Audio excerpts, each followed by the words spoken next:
program. If you could please begin finding your seats. Very good morning and welcome to KleverStock. My name is Wan Izul Islam. I'm here at Tropicana Golf and Country Resort, and we're going to be here for a very special occasion, the launching of PaymentXchange by Infomina Geolytic. Now, the event is about to begin. People are gathering inside the ballroom right now. It is an invite-only event, so a very special event indeed. Stay tuned for the official launching ceremony that will be happening shortly. Now, before we get to the launching, here's a little bit of information on what today's launch is all about. So the Deputy Finance Minister Lim Hui Ying, she will be in attendance today to officiate the launching of PaymentXchange, Malaysia's first secure, transparent and compliant property payment platform, and it's aimed at safeguarding buyer deposits, strengthening compliance practices, as well as elevating trust in real estate transactions. Now, hosted by Infomina Geolytic City and Berhad, a subsidiary of Infomina Berhad, with support from Peps Ventures Berhad, the launch will bring together leaders from real estate banking, valuation and media sectors. So we've got a lot of people in the hall today, a lot of leaders from both real estate banking as well as valuation.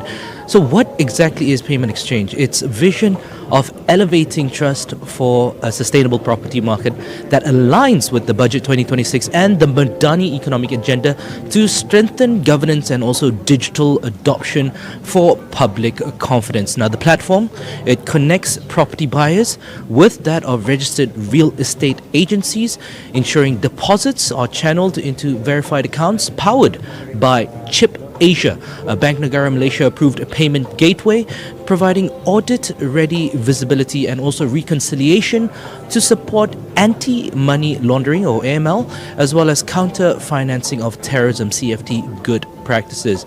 So beyond deposit protection, what else does it do? It also helps with buyers that can expedite their loan process through a seamless link to that of Valuation Exchange, which also connects participating banks and registered valuers, ensuring a traceable and standards-aligned transaction journey that also enables faster, more transparent decision-making. Now, beyond the launching today, there's also going to be a featured panel discussion titled Budget 2026 and Property Market Protection, Safer Deposits, Faster Deals, Stronger Agencies. That will be moderated by Chan Ai Cheng, the past president of the Malaysian Institute of Estate Agents, MIEA.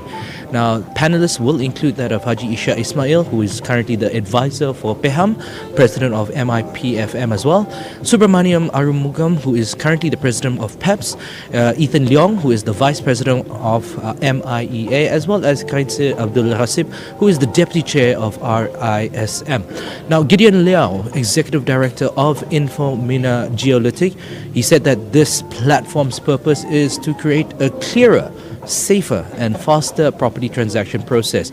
In a quote, he said, "Our objective is simple: to make every step of the transaction clearer, safer and faster. PaymentXchange delivers deposit security through a Bank Negara Malaysia approved gateway and seamlessly hands off to Valuation Exchange, allowing banks and valuers to work with verified audit-ready information." Now, regarding that, he also added that 15 participating real estate agencies, including ESP Global, Wheatfield Properties, Hartamas Real Estate, Gplex Realty, as well as Chester Properties, they have come on board as first movers for this project, collectively representing more than 10,000 registered real estate agents and negotiators across that of Malaysia. Now, Gideon also said that with these partnerships, PaymentXchange empowers home buyers to transact with confidence in a secure, transparent environment. Beyond protecting deposits, it also enhances the home buying journey by linking buyers to faster data-backed loan processing via Valuation Exchange. Now, Yi Chi Meng, the CEO of Infomina Berhad, he added that PaymentXchange reflects Infomina's ongoing commitment to digital transformation right here in Malaysia, and basically the PaymentXchange builds on Infomina's banking grade technology expertise and proven track record in delivering mission critical digital infrastructure. By extending this capability to the property sector, we are enabling a more streamlined, data-driven, and also transparent approach to property financing, fostering trust, enhancing efficiency, and creating lasting value. All right, ladies and gentlemen, so don't go anywhere.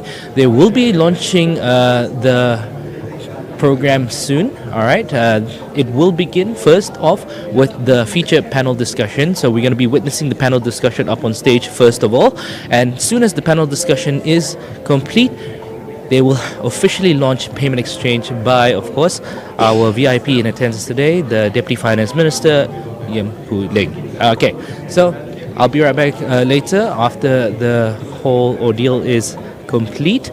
But until then, please do enjoy the live stream and do enjoy the official launching and the panel discussion later. It will be very informative. Definitely going to be something you guys can look forward to.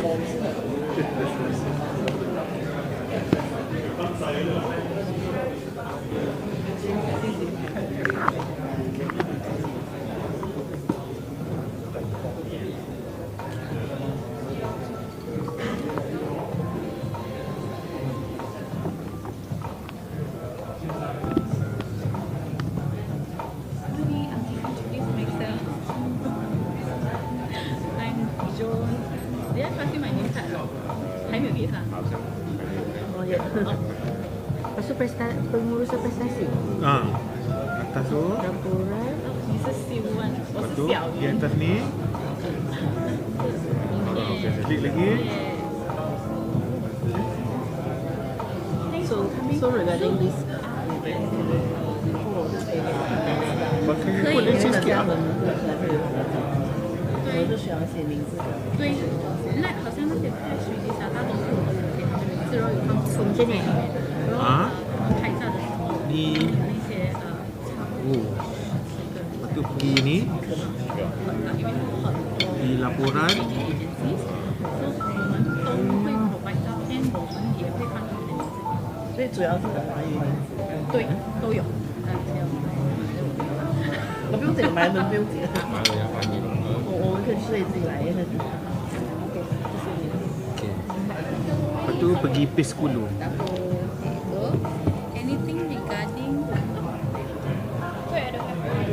So am I supposed to take photo? Is that how it works? Like that, okay, I think so. Copy. Just WhatsApp me, it's fine. So you scan the other press release semua tu. Kopi ni masukkan sumber. Nak tengok masa lebih ke saya dulu. Kenapa saya nak? Jadi saya dah masukkan lah. Any question, feel free to drop me a text. If you need exclusive interview, you need to talk to anyone specifically, just let me know. Okay? I'll be here. Thank you. Hello. Hello. Yeah, just pass my name. Okay. Go. Makan dulu, makan dulu. So feel free to take more food. It's gonna be, but then save your stomach because later the lunchtime very heavy spread. Okay. Yeah, don't eat too much. No, I saw the lunch menu. When I first booked the menu, I was like, okay, Bagian okay. VII. Order food. So feel free. Okay, saya screenshot ni je lah.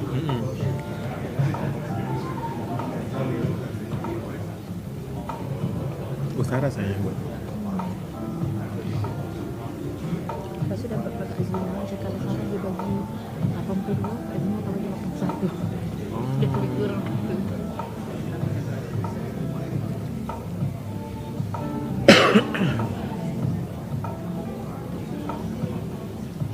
Once again, a very good morning to everyone who has just arrived. I'd love to share the screens.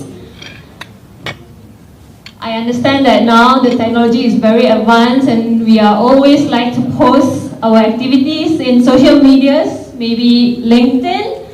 So you might want to use hashtag PaymentXchange and hashtag TransformationTribe. And of course, don't forget to tag us, Valuation Exchange in LinkedIn. And we also have our website, Valuation Exchange, and you may check on the Payment Exchange for today's event.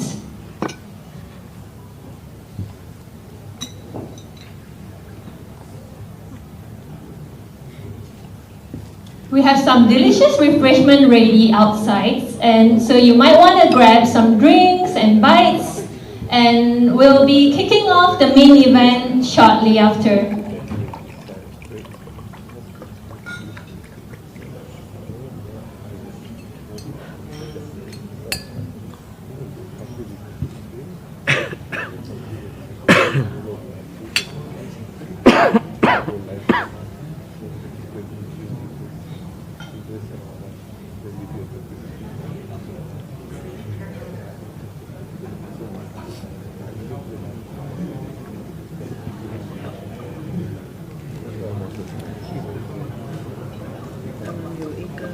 We also have an event survey form right here, so please take a moment to fill it out as it genuinely will help us to make the next event even better for you.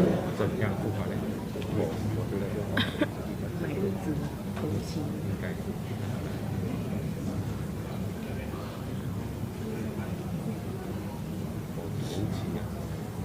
根据他的心理考试这个事。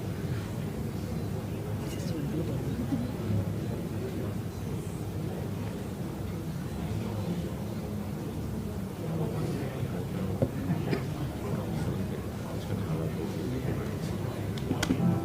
你在讲我吗？公司没有给头期。因为我买屋子新的空洞都没有头期的。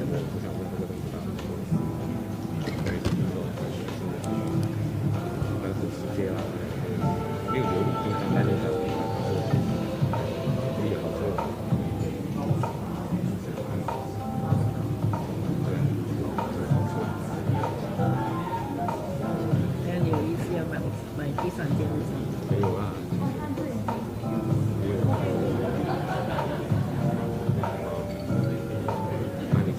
Oh, so kita boleh minta loan semua daripada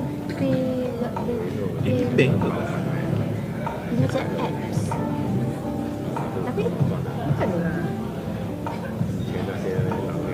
Alright, it looks like we'll have a little bonus time in our schedule. So you might want to grab some bites, bring it in, refill your coffee or any drink, your preference, and get the networking keep rolling, okay? 我是给这个 agent 注册了那个 account， 然后我的 account 就是我去买屋子，我 agent 跟房地产就是银行的嘛。像如果我要可能这个 agent 骗我就给5000块定金，然后 agent 就找我，这样就不保障了。但我就没有订到我的屋子，可能有了这个 payment， 我就可以这个 agent 要注册，如果还是一个整的 agent， 我就注册可能比较有保障。就我通过这个 account 给头期，还是给什么 payment， 根据这个金额。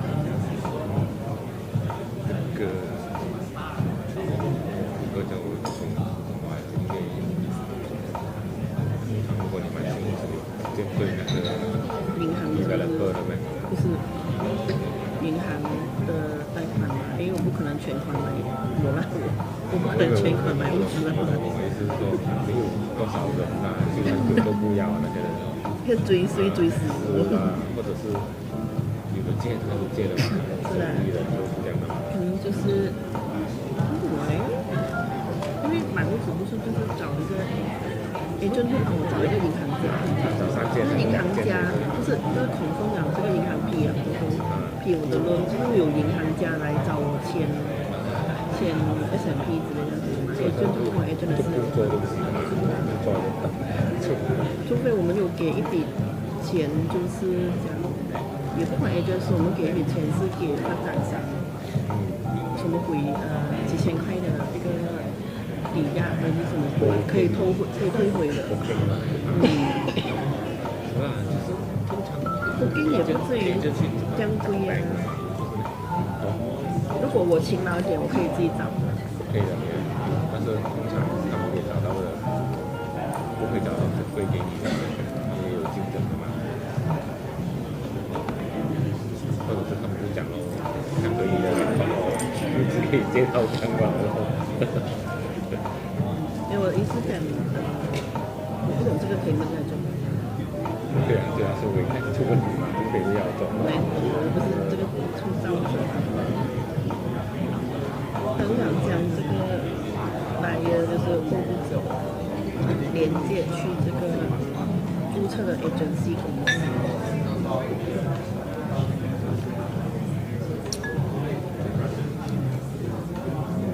可以更透明。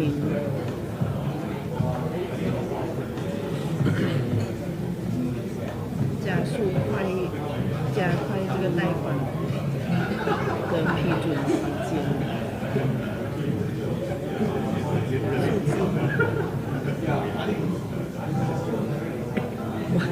我透过这个方式，我有没有的折扣？有没有折扣？我就是第一个是想到嘛，我用你的东西是不是有减少在减少？这样可能讲的比较安全啊。Tepati. 安全啊。Jalur request can to value exchange with link bank and registered value to support it. 可以问他， Verify and 就 send it. 是是不是很多人被 Tepati 骗？ kiranya kalau suatu Sorry. saya nak beli rumah saya guna app 所以 ni. 是不是有这样的被骗？ Dia akan matchkan kau dengan mana-mana bank. 安全啊。很透明嘛，安全嘛。 Ya, 所以是不是有 safer transparent ketik je. 非法的 Kau je agent ni. 骗钱啊？拿了定金走人啊？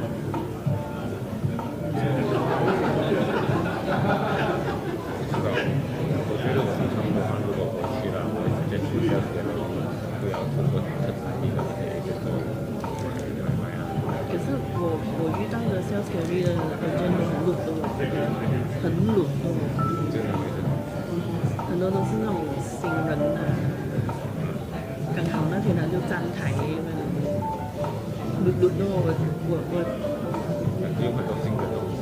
用很久的时间我都等不到我的轮，然后过后就找一个所谓的特大地比较大的 agency 公司，就是特巴地的啦，也是，他3天就帮我找到轮了。就是这种特巴地来的啦啊。就是我意思特巴地就是不是你的本身哦，因为本身请的全部都是。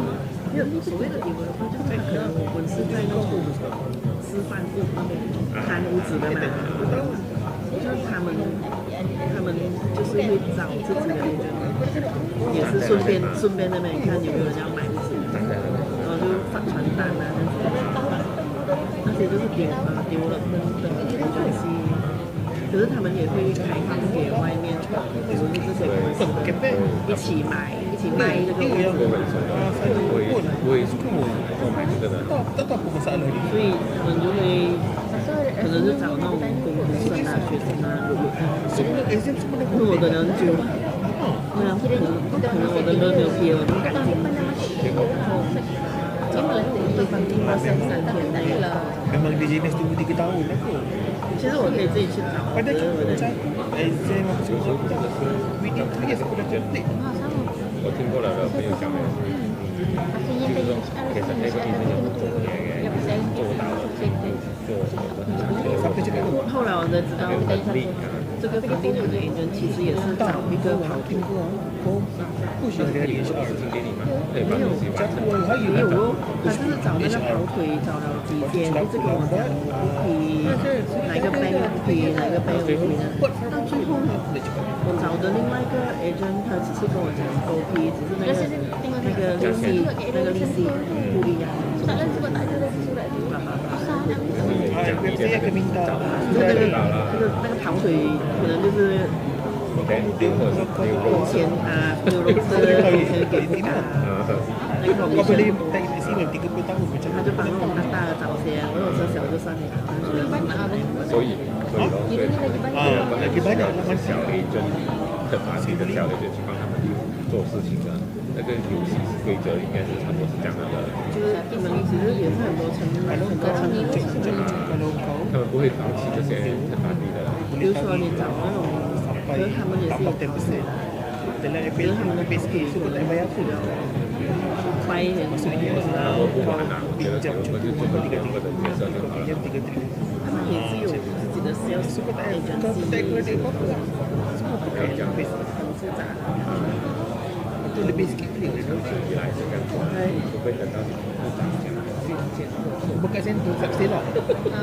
有的啊， Baru pun tak sale. 你先见的时候你也不要抢你的。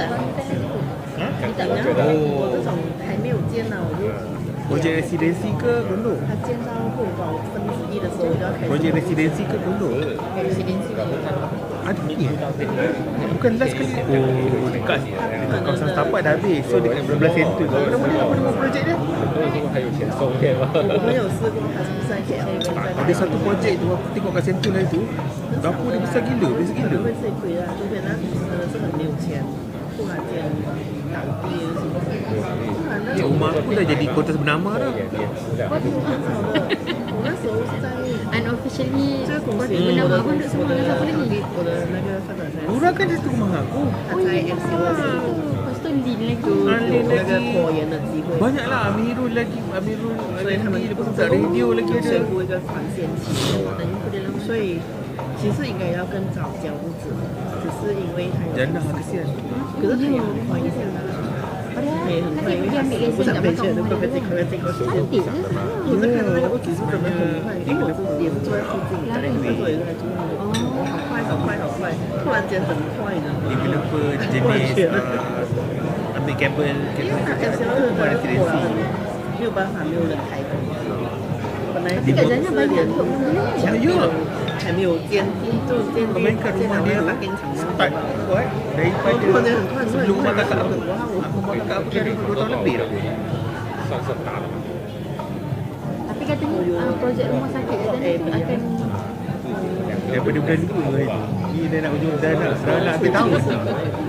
后面再起噻， susah lah nak Masalahnya sekarang developer yang nak ambil. Mesti lah, mesti nak buat lagi. 有一个发展。对，它是电竞的， Rumah aku tu pun tu lambat juga sebab Covid.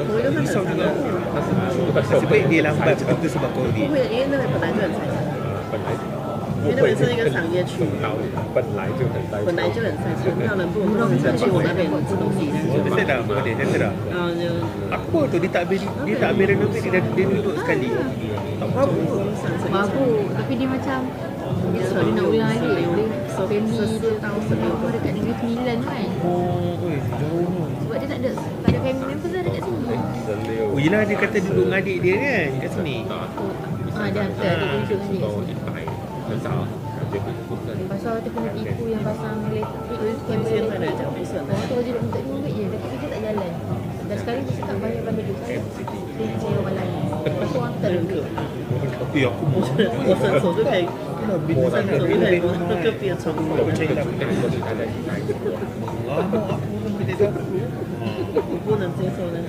Mula nak suruh bayar half nak cakap tak ada. Kerja jalan, duit jalan macam 真的 tu. 很可水池卖的， Kita ambil siapa lah. 水池 Aku tengok kat 卖的， TikTok. Dia okey lah, tak okey. 好少呀。 Tak, dia silap dia dia terlalu ambil banyak sangat produk. So dia nak fokus. Kalau kau ada banyak pekerja tak apa. 排队去看报社的老板， Nasib baiklah. Nasib baiklah. Aku duduk kat Taman Melati dengan kakak aku. Setiap hari balik kerja, aku dah pergi tengok rumah, check. Kau buat inspection. Abang pasal tak orang buat Ha? Abang pandai juga orang tengok rumah ada yang Itu awal-awal memang kena lah. abang juga asal mention. Ni masa tengah renovasi ni, aku yang buat inspection. Ni apa pasal pasal macam ni? 那边也是很密集啊， Percaya saya lah, saya sebenarnya macam tu. 没有，因为有一 Tak 个 mak, tak ada hal 白 yang 痴的叫快速键， tu dia pasal salah. Tak bagi dia. Lepas tu dia sama kerja tak? 他是 Dia buka 外 balik 面 kan, 看 buat 到我 balik. 就感觉他是看到有可能溜动，他就是连在一起，连在一起，连在一起，连在一起的。 Eh, jam juga. Jam menteri. 门区键，门区键。 Sekali lah tak datang dia patah balik pergi parlimen. Dia cakap saya bangun pukul 6. Pukul 6:30 start jam Hari sampai ni jam sini. teruk sikit kan? Ada tu kenapa? Semalam juga jam sangat. Kenapa? This week rasa This week. kenapa? Tadi gerak 9-10 minit sebab saya Itu 3 Semalam aku tak merasa jam lah. Semalam aku selalu kat Rawang. Kena sidai dengan PM. sampai 9 Kau dua? Dengan Rizal gila kereta tadi. saya Dah tengok ada kilang. Panas jam lah. sampai sini. Kicap apa? Dia nak migraine dah. 1 jam 15 Dia dalam aircon je. Dia datang sebab dia dapat di parlimen. Ya, dia lambat dekat parlimen. MQT sebenarnya lama. Abang jumpa ni dia punya PR Tamizi. Tamimi. Tamimi okey. Dia dulu kan Kenapa? nama. Dia best Soraya rasanya. Best friend Mr. Mike. Tapi saya tak suka dia. Saya rasa dia tak pandai. Siapa? Tamimi. Oh ya ke? Saya lagi prefer satu PR lain kot. Dia ajar borak boleh lah Tamimi tu. Dia tanya semua tak tahu. Betul.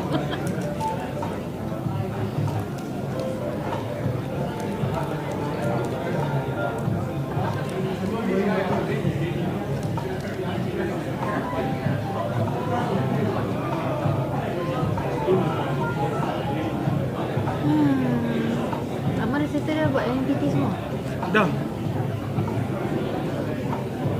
Kalau abang siapa yang ni kat Sheila? Kamarul penilai pertama, Sheila penilai kedua. Bukan Kak Jana. Kak Jana dah naik atas kan. Dia dah datang lepak cafe kan. Kencinya aku duduk kat sini. Dulu duduk bawah sehari sampai 3 kali pergi 3-4 kafe. kali pergi kafe. Ini sekali pun susah.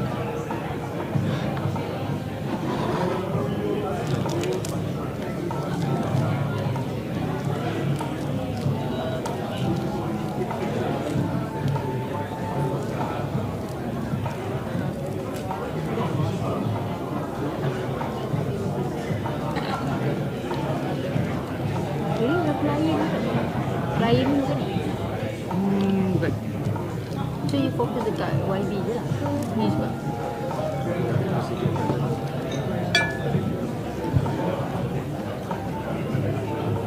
First YB je lah. Tak tahu. Kalau dia datang. Tak lambat tu. Aku dekat parlimen. Dah parlimen lagi. Betul lah kalau dia pergi parlimen. I tak sure. Assuming. Oh tahu parlimen daripada sini. Semalam IPM kat Purua 2 1 jam tunggu PM. Kat itu Rawang. Rawang. Dah tunggu dalam kilang. Dia mungkin kat parlimen kan. Semalam MQT lama.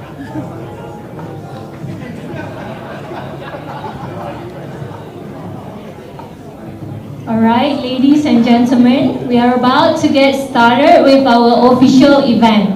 If you could please begin finding your seats, and if you haven't grabbed a drink or wanted to get a refill, this is the time.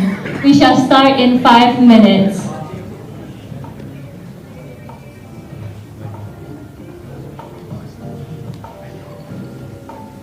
Air dah. Silakan.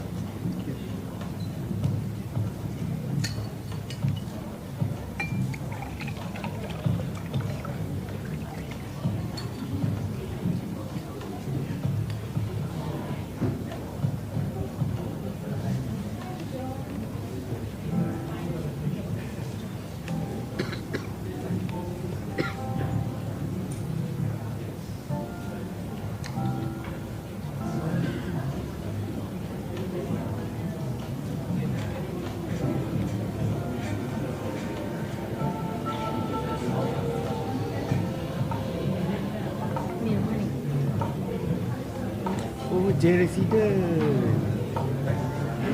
Sekali. Ada paling besar 900 je. Ni semua tu 10 ni. Oh, layout macam rumah kakak aku. Rumah abang kan dulu sama square feet 1000. Dalam SMP 1000 tapi sebenarnya 1100. Ini kurang-kurang maintenance fee sebulan kat 300.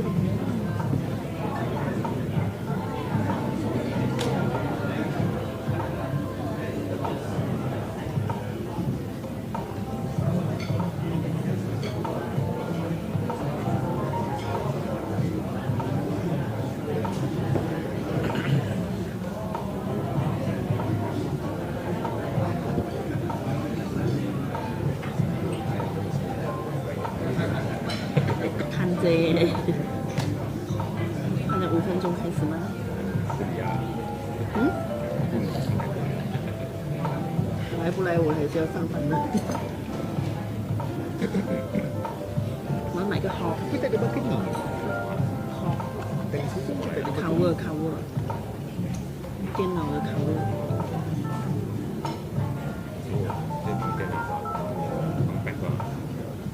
一个透明的，粘住它。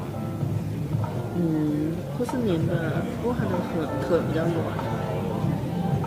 我要保护它美颜，因为现在的电脑没有20张的，其实也不需要。我想用久一点。每次可以保护的，你可以换皮哦。没有，我用换皮，我觉得是换透明的。 Macam aku ni aku dekat aku duduk kaki tengah. Balcony aku kecil juga kaki tengah. Buat tak payah je. Ya, tapi hari tu pergi rumah juga 我也是想用它久一点。 Tapi rumah Kak Lim tinggi betul. Dia punya Dia tingkat 21 kot.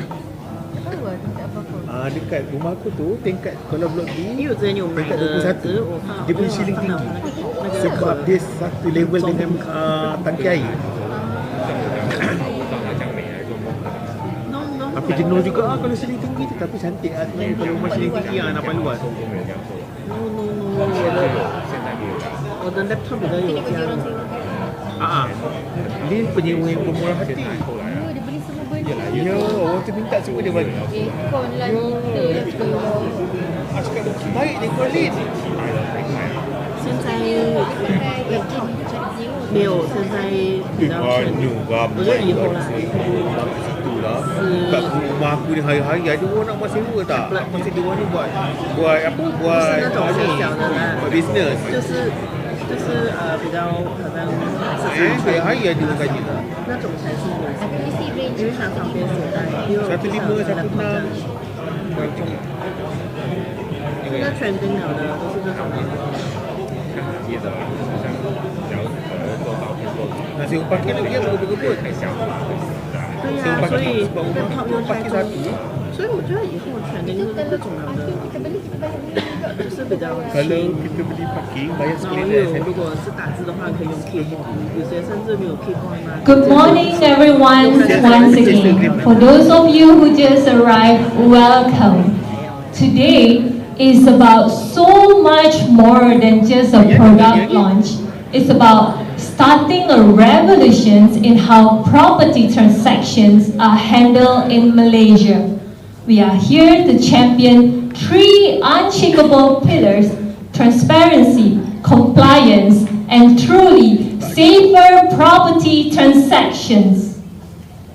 To kick off our event today, I'd like to invite Mr. Joe Tor and Mr. Gideon Liao, Executive Director of Infomina Geolytic, for the welcoming speech.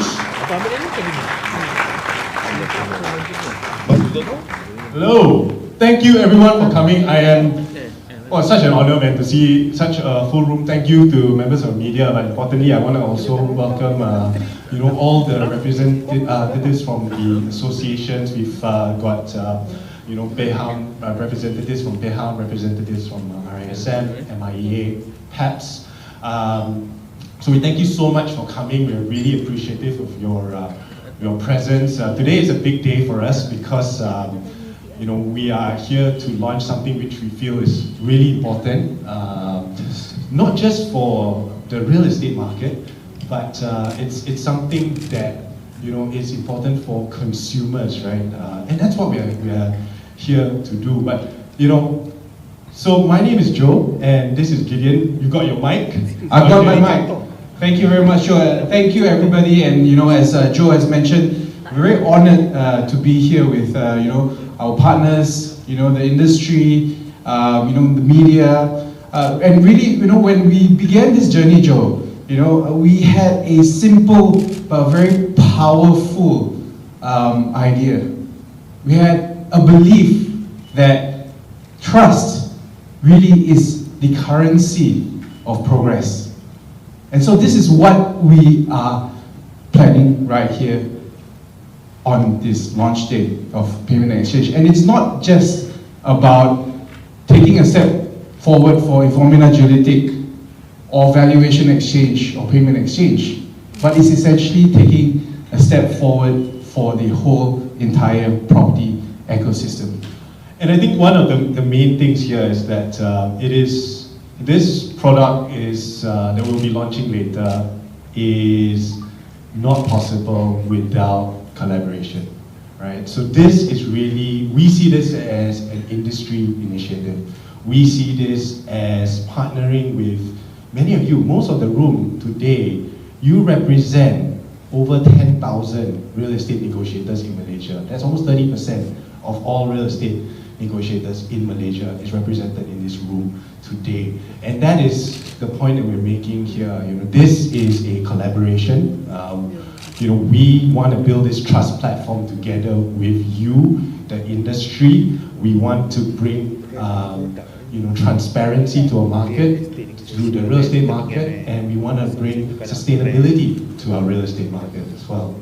Yes, and so really today is really building on that foundation of trust, and that foundation of having a more sustainable property market with the transparency of the systems, right? So just everybody knows, the absolute scale of the real estate and the property industry. Just last year alone, there were, NAPIC reported over 420,000 transactions worth over 230 billion ringgit.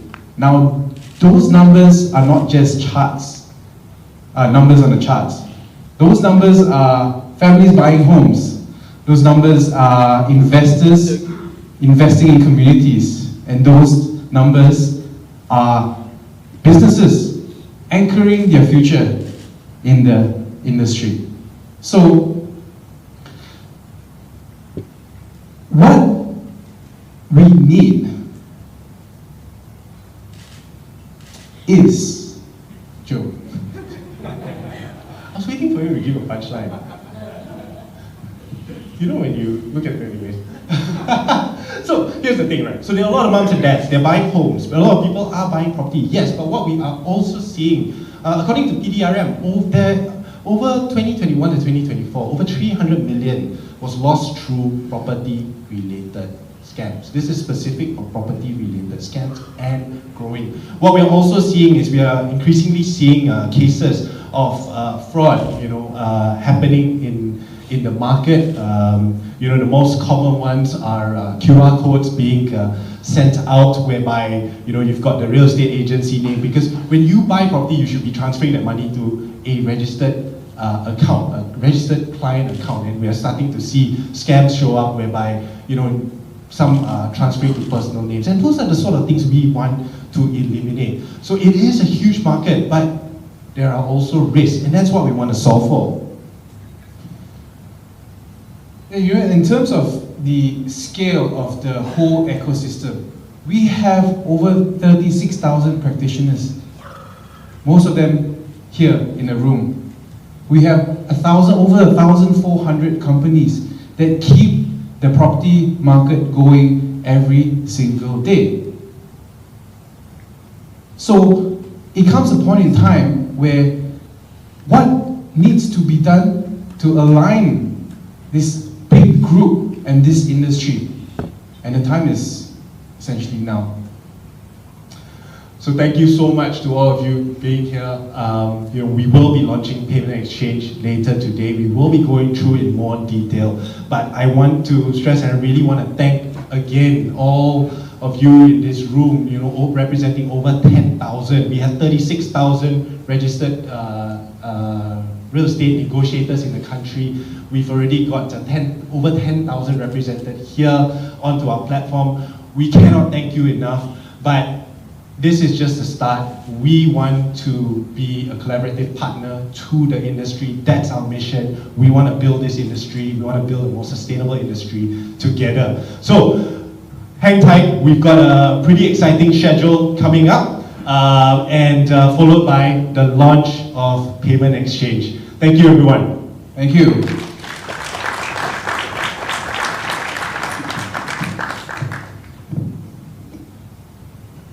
All right. thank you, Mr. Joe and Mr. Gideon, for setting the stage so perfectly. A powerful vision and a crucial mission for our real estate industry. Let's give them another round of applause. Up next, we dive into a powerful panel discussion that brings together leaders from across the property industry. These sessions will be moderated by Ms. Chanai Cheng, past president of MIEA, and features distinguished panelists from PEPs, PERHAM, MIEA, and RISMs. So today's topics will include Budget 2026, impacts on market confidence, driving growth through trust and transparency, and of course, the role of technology in protecting buyer deposits. And look at the incredible panel she has brought together. Please put your hands together as we welcome, representing the professional standards and advocacy for valuer from PERHAM, we have Surveyor Haji Isha Ismail. From the PEPs, focusing on how technology spurs growth and innovations, please welcome Surveyor Subramaniam Arumugan, bringing the voice of the agents and driving business continuity. From MIEA, please welcome Mr. Ethan Leong. And finally, representing the professional institutions that set the standard for real estate professional from RISM, please welcome Surveyor Kuzir Abdul Rasim. Ms. Chan, the floor is yours. Okay, thank you very much, Madam MC. Oh, another mic. Okay. All right. Okay, so we each have a mic, is it? Okay, I'm so honored. Thank you very much for the invitation from Valuation Exchange and PaymentXchange to be part of this very momentous journey in real estate progression of safer deposits, faster deal, and stronger agencies. We thank all of you for being here. I'm so happy that the panel is all ready to be, to be put on the spot on some very important topics that we'd like to cover, partly due to Budget 2026 that has just been announced in October, and also directing it towards today's forum, which is more on safer deposits, faster deals, stronger agencies, and how to protect the market, the public, the mums and pops, like what the founders mentioned earlier. How to protect all the hard-earned money that all these buyers have been saving up, and all these tenants also actually have been saving up, and then only to be robbed of their dreams and their hopes. So let's put our thoughts together in that. So with the Budget 2026, it's all about raising Malaysia's growth, lifting the people's living standards, and also strengthening governance for the overall Malaysian standing. So with 470 billion actually in total allocation, it signals confidence and a focus on long-term stability. So in the property sector, there were 4 things that came up quite strongly. The first one was the stamp duty exemption for first-time home buyers, extended from this year until 2027. There's also the highest stamp duty for the foreigners one, which I think will be the hot topic later. We also have the 20 billion allocation for SJKP to help the gig economy secure more loans, and also the repurposing of the commercial to residential. That one's another hot topic we'll discuss with the panel later. So I'm very excited to dive straight into it. So let's go into it. Okay, maybe as a start, let's give us a quick 1 or 2 lines first. Your take on what the best sums up Budget 2026 means to the property sector. Maybe you start with Surveyor Isha. Thank you, Mr. Moderator Aisheng. Well, I see this Budget 2026 signal continued optimism for property market in Malaysia. So the government, the Prime Minister of the country, Datuk Sri Anwar Ibrahim, I think he has presented a very positive budget that reinforcing the government long-term agenda to improve housing affordability, stimulate first-time home buyers, and sustain the market confidence through inclusive financing and strategic incentive. Okay, thank you for that. Sabir Subra, your take? Yeah, thank you, Aching. Thank you, gentlemen, ladies and gentlemen. Yeah, my take is this. It signals some continuity here. The budget is more like people-centric because I see there is a financial access to mass market, right? By facilitating the housing access to the group B40 and M40 with the introduction of this scheme Jaminan Kredit Perumahan, where they have doubled the allocations from 10B to 20B. It actually expand the market to this group B40 and M40. So it sounds something is good, something better now, accessible.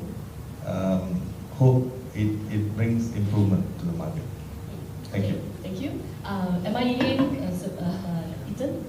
Yeah, thanks, Aching. For budget 2026, I think sustainable, yeah, for me. Basically, the government still taking care of like what Mr. Subha said, M40 and B40. And at the same time, SJKP is a good move to extend the first-time home buyers scheme. And the government really have the so-called will to let everyone have a chance to have a own home. So it's a good move. Yeah. Thank you. Okay, RSM, Sivik Haizi? Can I take more than 2 lines? 2 lines, yes, please. They have all taken more than 2 lines. Okay. Okay. Overall, the budget actually resonates well with the the Madani. Did I say Mamdani? Madani government's overarching principles, directions, etc. You can see this from the previous budgets also. So it's been very consistent, maybe a bit predictable, but I think it's very consistent. In terms of the property sector, personally, again, you cannot take this budget on its own, but you have to take into context the series of budgets that has been dished out by this government, whereby personally I feel that there's been a shift in the property sector from the heydays of property booms and busts, whereby you have the property bubbles, the oversupply, the overbuilding, overpricing, all the overs. Hopefully they are all over now. In fact, NAPIC has already replaced the word overhang with a new terminology. So that's definitely over lah. No more overhang. So now the market is more stable, maybe more pragmatic, maybe less exciting, but it's a sign of a maturing market. So you may say this is because of the pandemic, maybe, but to me, I think it's also something that the government has achieved. Okay, thank you to all our panelists for their first question. So generally, I sum up as everybody's positive about budget 2026 for the property sector. Of course, I think we all wish there was more in it for the property sector, but like what the panelists have mentioned, it shows that we are very stable. The property sector is something that's matured and also that is probably able to sustain whatever growth that has been experienced. So that's very good. Okay, let's dive straight into the first topic which we want to talk about on the stamp duty exemption, right? So budget 2026 continues to focus on home ownership, of course, for first-time home buyers by extending the stamp duty exemption going to end on 31st December 2025 to 31st December 2027, correct? So, and on top of that, they also extended, like you said, doubled up the SJKP from 10 billion to 20 billion. So I want to ask the panel, how are these, because this is not the first time it's happened, right? So we have the track record of the stamp duty being offered, the SJKP being there, right? So how has this actually been helping the first-time home buyers on the ground? Is stamp duty still a really big consideration for first-time home buyers to make a decision to purchase? Anyone can start. Yeah, go for it. Well, yeah, I think definitely the stamp duty exemption can bring some relief to the first-time home buyers, especially if they borrow 5,000 to 10,000 ringgit for them to spend on the stamp duty. So I think that really helps, especially the B40 and also some M40. I think to the government staff, I think the very strong signal that this budget 2026 says that they can now buy another property, because the entitlement now is pushed up to 1 million, right? So, and then with the exemptions of the stamp duty definitely will help them. So I think in the long run, I think that can also bring the positive impact to the property market. The government targeted 1 million homes to be built, and we have 35 million people. We have the household of 4. They will need at least 8 million houses in this country. And currently, I think based on the NAPIC record, so we have a total supply of 6.5 million, and so we need easily about 1.5 million. So the 1 million target, under budget 2026 is achievable, and these first-time home buyers can feel released that the government is really pushing the agenda to make the affordable homes for them. Okay, wait, Tuan Haji. So on a scale of 1 to 10, if you put stamp duty exemption being an important consideration for buyers, right, versus financing, what's the scale? Which is more important? Well, financing is more important. Yeah, financing definitely is more important. If the problem in this country is that people are so dependent on the loans eligibility. So I think the banks will have to come in, to actually help them. So of course, the bank have to have strict measures, to cushion the impact. I think they have learned the lesson during the Asian financing crisis. But industry, people like us, we have to educate the market. We have to educate the first-time home buyers. So if you want to buy the house, you cannot just simply, we can't morning that I want to buy a house today. We have to have a proper plan, right? A proper saving. Then you have to have ensure that your name is clean. So the agent's duty is actually to educate these people. So I think if they really planned, ahead before they embark into the first buying, so I think definitely this stamp duty will definitely help. Okay, over to you, Sylvia Subra. What's your take? Yeah, add on to what Tuan Haji said. If you look at this mass market category, the affordable category, if you look at the affordable pricing, still is hovering around 300,000. If you look at the affordable category, and what we are looking at here is 500,000, right? Up to a price cap of 500,000. So when we look at this mass market affordable category is 300,000, and we already up the limit to 500,000. This is really helping, because it's reduced the entry cost, right? So if you ask me whether it helps, yes, it really helps, and I think the government should continue this, because I'm a valuer, right? Also a property manager, real estate agents, but my day-to-day work is valuation. Most of those valuations I'm signing is all below 500,000. So the mass, the purchase in the market transactions is all mostly happening in this region. So if government can continue this scheme, I think it really helps. And I can tell you the market now is quite flat. The movement is not as progressed as before. You don't see appreciation within a year, 10%, 20%. We have seen that, even 30%, 40% in a year before. But now, hardly you see 5% increase. So, in order to revitalize this sector, I think this incentive should be given and should maintain, not only up to 27, but should carry on. Because, as you said, as the Ajit said, we still have this, affordable category, the affordable homes. What do I call this? Overhang. In this category, affordable category, 300,000 and below, they still overhang there.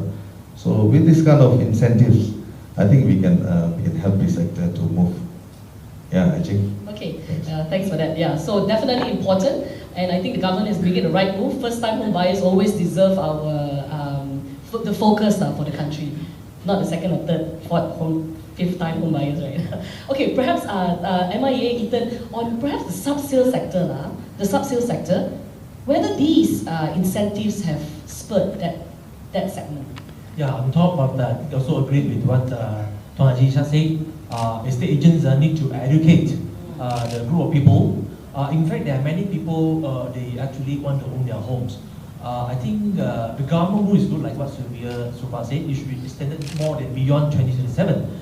And the most important thing is the group of people, the potential buyers, that definitely they have no idea what about the loan applications, how to apply, and how to arrange the financial management. And besides that, I think the government also noticed some of these affordable homes actually located a bit far from the TOD, from the public transport system. And the government tried to solve it by now allocating into the same level, the locations. And also as estate agents for a subsales market, secondary market, possible also to target on that. On top of that, also Sylvia Supra said about the overhang unit, the unsold units. If not mistaken, I think it constitute about more than 50% are those below 500,000. So real estate agents can also actually targeting orders overhang units, which is from the primary market, and at the same time to also push the secondary market by having this. But this is a good move from the government. Okay, so that means it impacts both the primary market, the secondary market as well, with this incentive, right? Yes. Okay. Yeah, RSM, Sylvia Kaizé. I echo the views of the panel. It's positive, but it's not just in terms of lowering the entry cost. You have to see the stamp duty exemption together with the increase in stamp duty for foreign purchase, because this will actually curb the speculative element in the market. So hopefully in the long run, this will retain the property prices and so on, even lower maybe the property prices in the market, whereby developer will focus more on the local demand rather than the foreigners. And when you talk about 500,000 properties, how many are there in the market? So, and if you look at 300,000, even less. So with these measures to cool down the speculation element and so on, in the long run it will help the local market, whereby prices will become more affordable. So if you look at the holistically, that will be very positive. Okay, yeah, so generally all on the positive side, so that's a good move. I just want to check, maybe on the MIA side, if you have any data, whether are agents seeing that more of their transactions under this category, right? Are their loan approvals on the rise, or they are still getting equal amount of rejections? I think, under this 500,000 category. For MIA, we haven't done any official survey, but generally from the feedback, I think the loan applications still maintain the same. Just that there are a group of people they actually couldn't afford to to be qualified, especially the DSR. The DSR actually beyond the debt service ratios. This is a concern because the income actually are not actually leaping forward a lot, but then the commitment seems like getting higher, and the debt also getting higher from their certain of individuals especially. So I reckon SGKP is going to help with that problem now. Yes. It might help in a certain way, yeah. Yeah, because I think the whole purpose of SGKP is more to provide a guarantee, not to just give blindly loans, right? Okay, so all right. So next topic. Okay, foreign stamp duty increase, right? So like Survey Kaiser was saying, trying to balance the local market as well as the foreign demand. Perhaps the country saw a lot of foreigners very interested in Malaysian real estate over the last 1 year, especially because of the MM2H, maybe the requirements have changed and all that. So the stamp duty on the instrument of transfer of residential property to non-citizen individuals, right? Individuals except for PR, and foreign companies will be increased from 4% to 8%. So that's actually double up, right? And this is supposed to be, this applies to instrument of transfer effective 1st of January 2026. That's what the budget announced. Will this cool off speculative interest, or was there even speculative interest to begin with, for foreign and help locals, or will it just damper the entire interest from foreigners into Malaysia? Please allow me to start. Oh, you want to start? Okay, yes, thank you. Yeah, I think from my personal point of view, I think the government should review this policy. Basically, if I couldn't find any statistics or data to support this move, whereby I think the 2025 they increased to flat rate of 4%, and by 1 year, then suddenly they increased by 100% to 8%. Let's say simply we compare to our neighbor country like Singapore.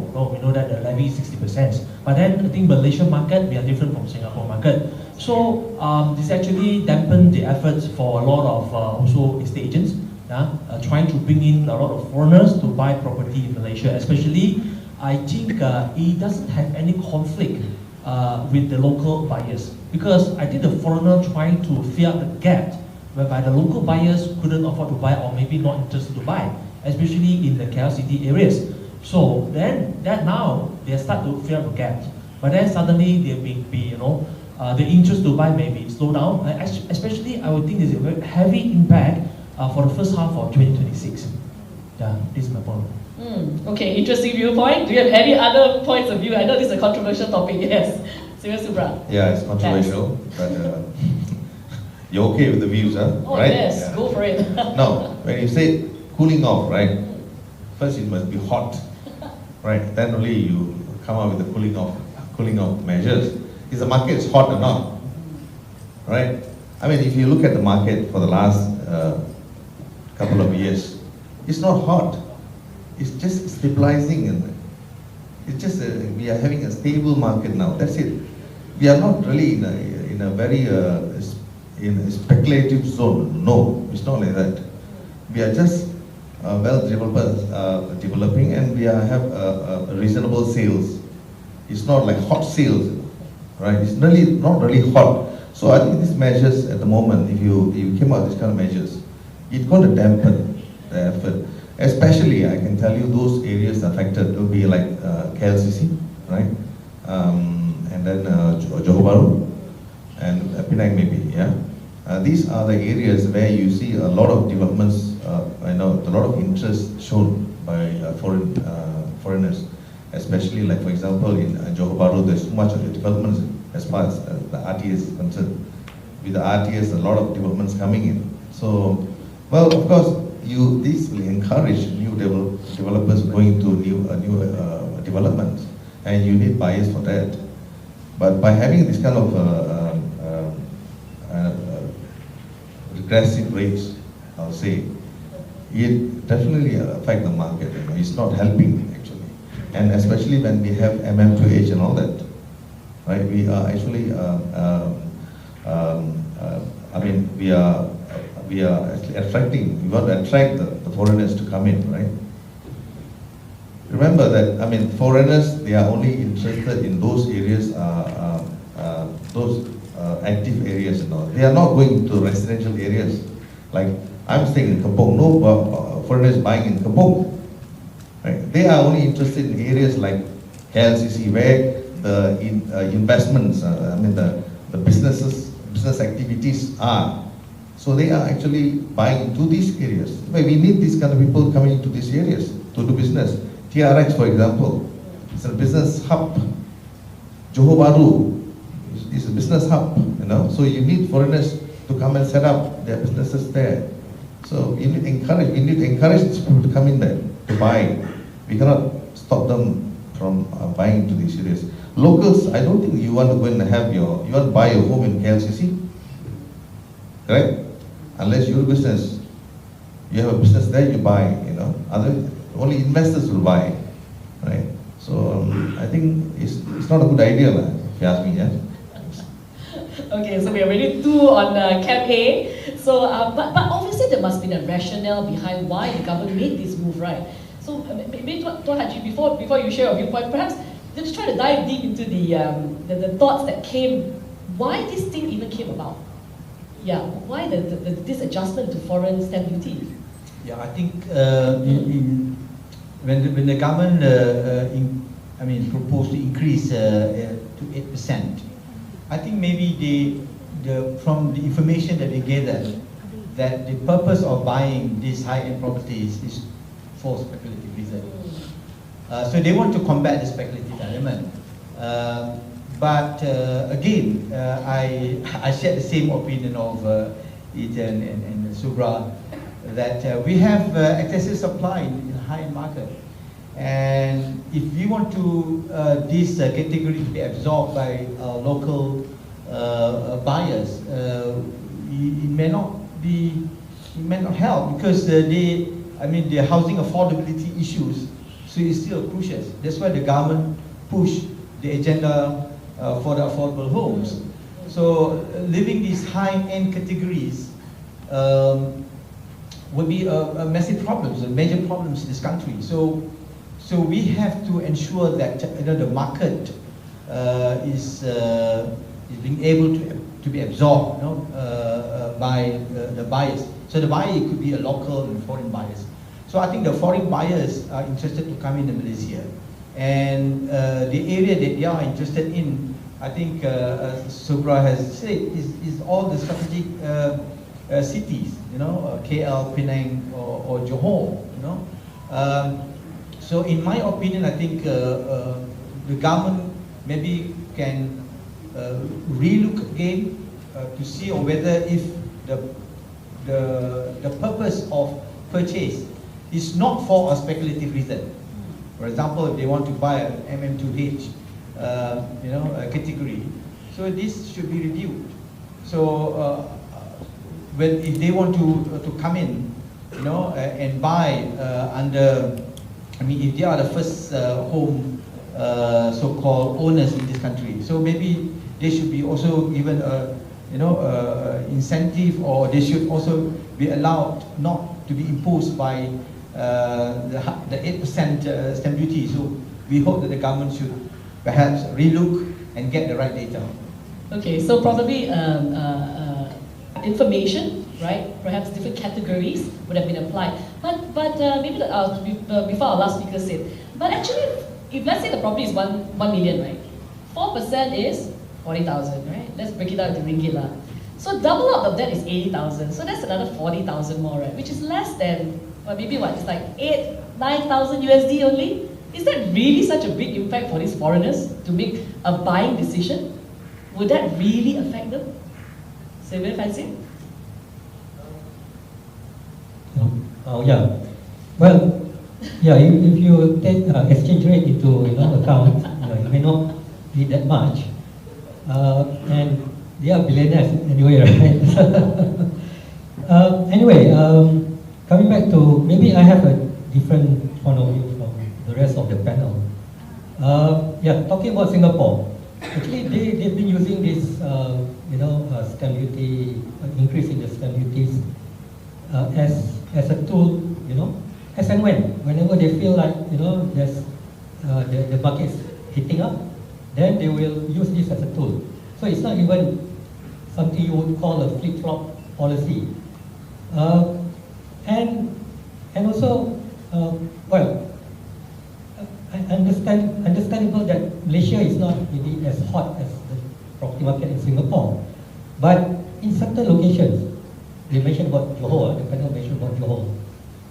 If you talk about KL, okay, the KLCC area and so on, maybe less demand from the local market. But when you talk about Johor in general, you know, the local population there, they are being priced out of the locations or the places where they have been residing in. All the while, just because, you know, the property developers target the foreigners.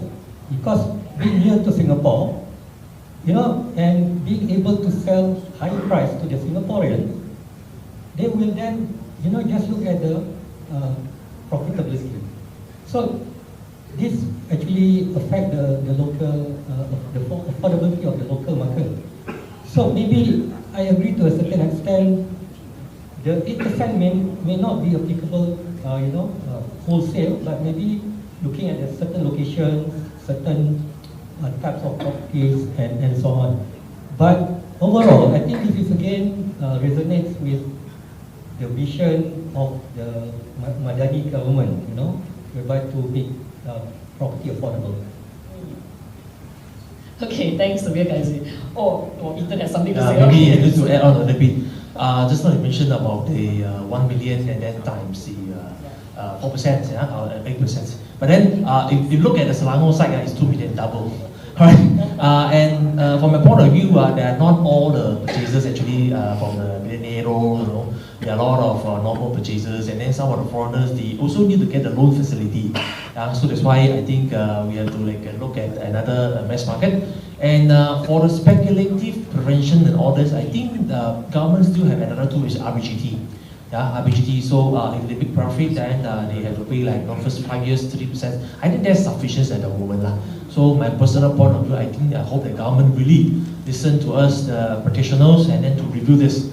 I still stand firm on my point. Yeah, thank you. Okay, so I do know the members of the media will be recording your viewpoints from MIEA, from PEPS, and also from PERM. Yeah, that they are hoping that the government will review this, or perhaps delay it. How about that? If they cannot, and then probably segmentize it also. Perhaps by certain categories, by certain locations, taking note of what RSM had said about the Johor market being impacted by the foreigners into the local economy. Yeah, that is some area we have to look at as well.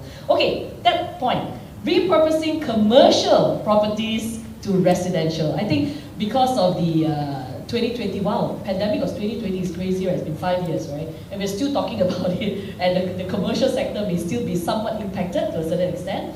There will be some buildings that have been unoccupied, occupancy rate is still relatively low in some of these buildings, right?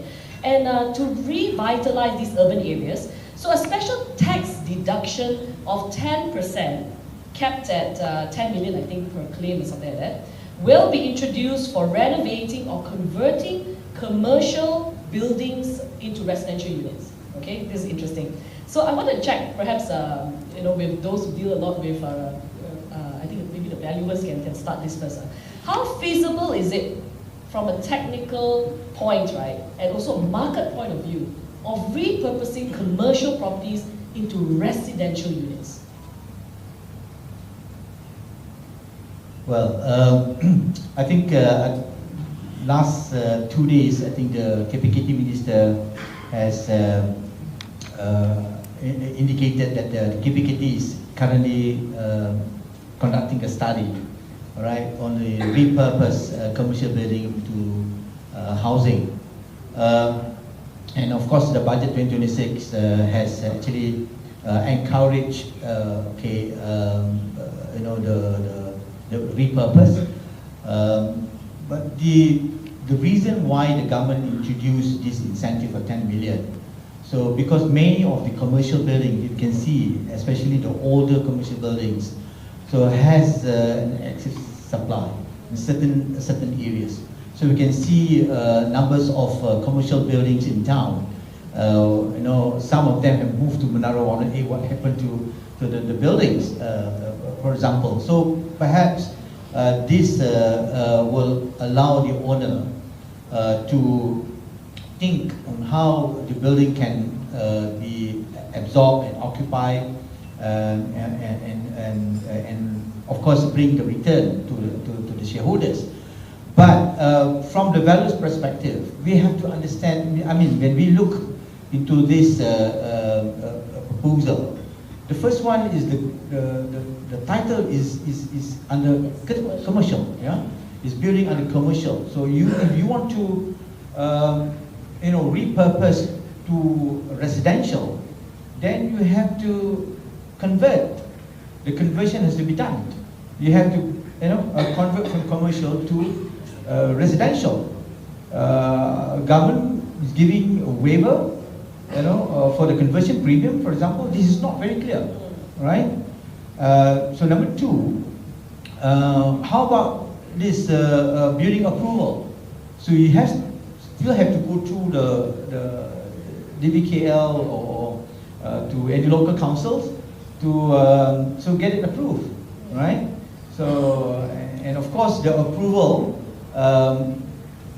will only be considered, if the safety element and also the facilities is provided. So it's not only converting the building and just put the partition and sell it. It's not easy. And if the commercial building is actually high-rise commercial building, then definitely you have to take it to be a strata. So the submission of strata is going to be a very massive exercise, right? You have to go back to the JUPAM, you have to redo a lot of things. So I think these are the issues that need to be addressed first, right? It's not merely giving, spend 10 million, do a renovation, and you can enjoy the incentive. So you have got to have the program, before the repurpose can actually be carried out. So I think this is perhaps one of the areas which will be tackled under the URA, or Urban Renewal Program. Yeah. So yeah. So I think the detail is yet to be seen. So we would like to have actually a detail how this can be done, and we really want to participate and put some ideas to it.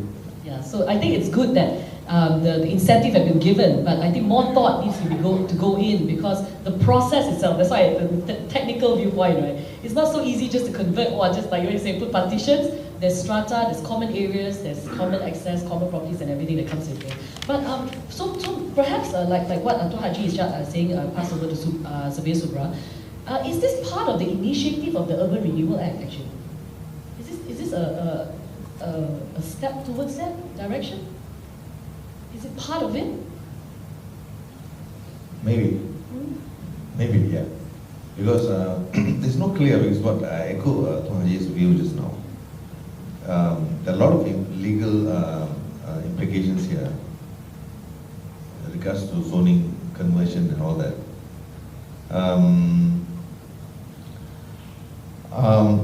I see, in order to get it going, I think there must be a proper study, a feasibility study, maybe a market study, to be done on a case-to-case basis to see whether such a repurpose is really workable or not, first, right? So a lot of things are not clear here, so I think it's very difficult to comment now. I've seen this kind of repurposing earlier. If you remember in Bangsa, Jalan Kapas, there's one building previously, there was a commercial building. Is it 12 Kapas? 12 Kapas, I'm not sure. It was a commercial building actually, but it was bought from Dana Harta those days, and then it's a condominium. It has been a commercial building repurposed to condominium now. But that location is good. It's a residential location and a saleable location. So if you want to do this in other locations, I think first you have to have the study done on case-to-case basis. with that study and with the approval from the local authorities, I think this thing can be implemented. I think maybe the move is there. I mean, the idea is there. You know, we don't want to have a void of vacant buildings, right? But what Tohaji said, I think there are legal implications here. If all these things sorted out, I think it's possible.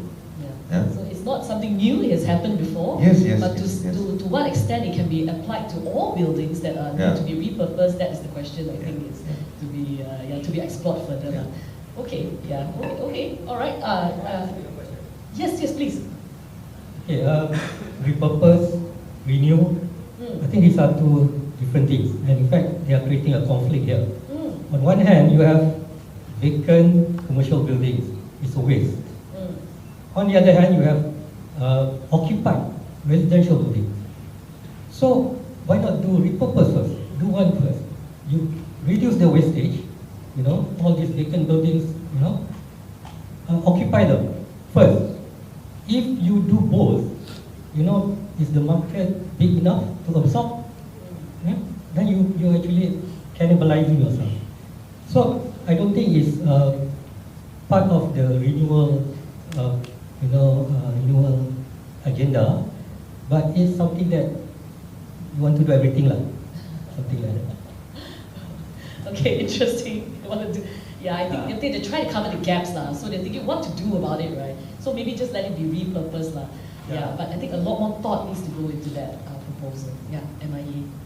From my point of view, I'm still trying to start because I think repurposing this is very common for some of the countries from the mature economy situation, but it's not really common in Malaysia. So when the government announced this, also from my side, I also try to study why the move like this. Actually, first thing come up from my mind, maybe there are some of the old shopping malls that couldn't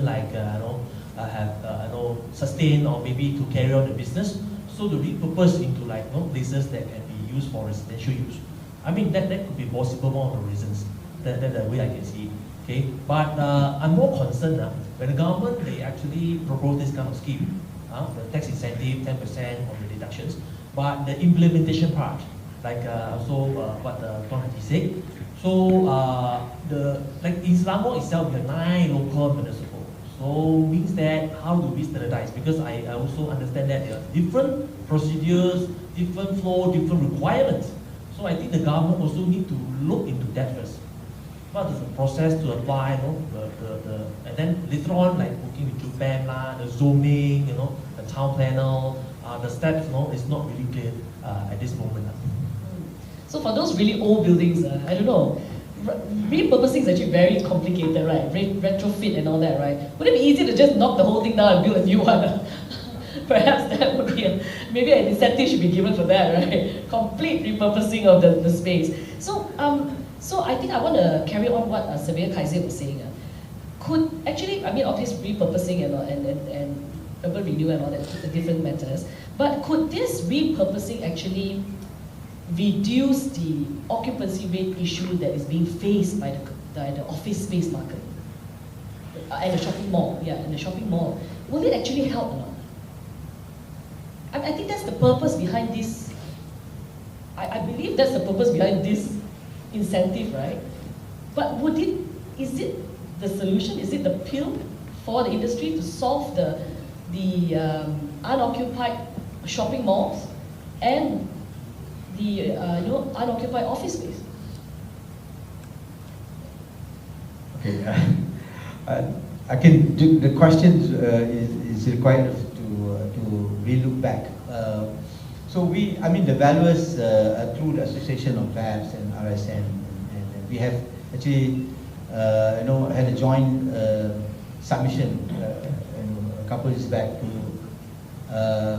urge the government to really push for proper market study and feasibility study need to be conducted. So before they could allow and approve for developments of so-called commercial. So the excessive supply has been for years. So we have actually highlighted this. But now it's an inherited issue now. So so how to go, coming up with a solution? Of course, the repurpose is aimed to reduce, the unoccupancy. So, we have to find a solution how the building can regain back, right? So, but that is not actually it's not easy way to to handle with. So I think what we need now is to have a proper study, proper mechanism, from the various parties, especially from the local authorities, and also from the Ministry of Natural Resources, to come up with a clear SOP and incentive as to how we could actually allow this, and incentivize the developers or the building owners who wanted to embark into this. Okay, any other viewpoints from the panel? When you repurpose, just now you said whether you're going to reduce the occupancy. Of course, helps the office occupancy, right? But on the other hand, it's going to increase the residential density, right? The numbers. So there's two things here, So one end you help the office in the office market occupancy. The other end, the increase in supply. We add to the overhang of the residential. Yeah, exactly. So how are we going to handle this? I think that's the reason why I think a proper study. We need study on these kind of things.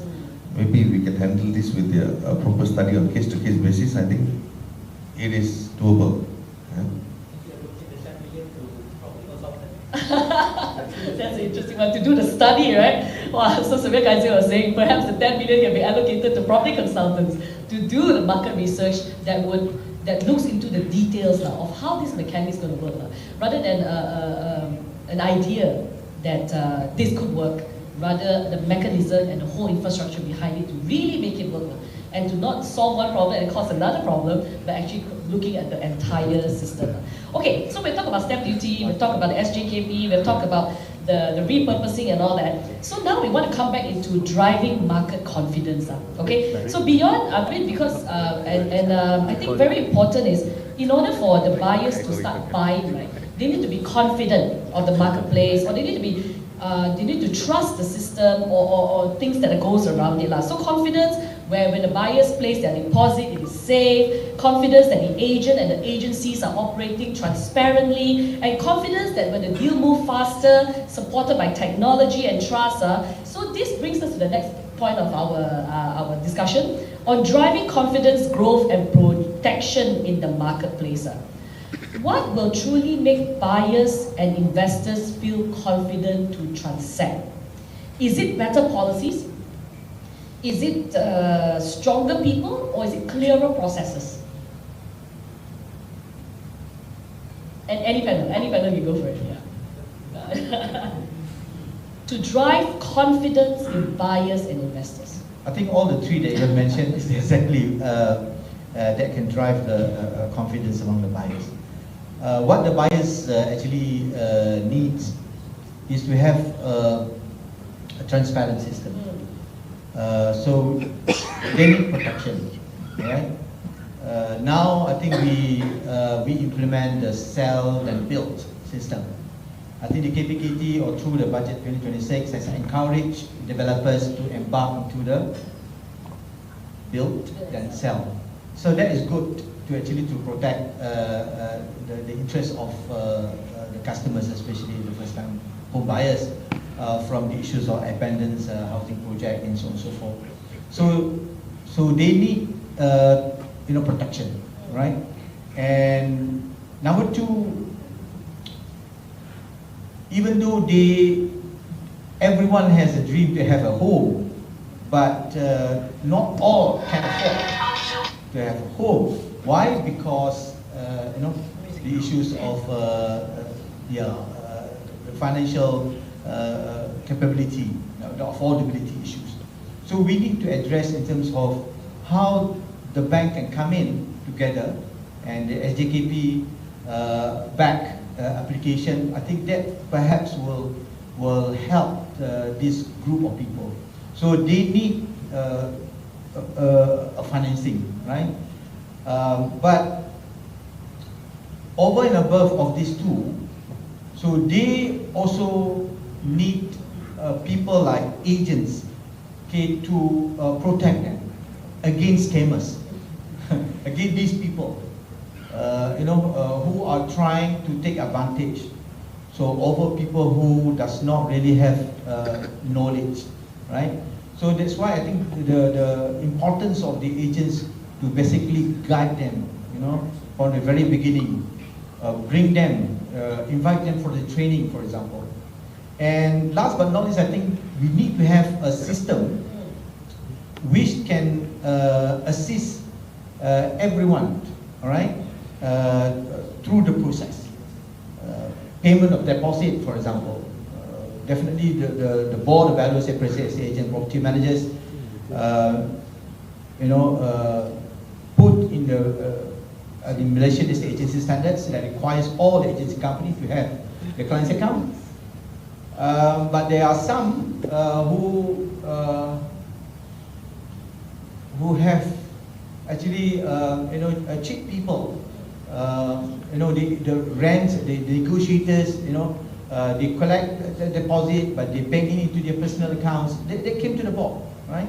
So, but if we have the system that can assist, the buyers, that can be transparent and track the process, so I think that will be even better.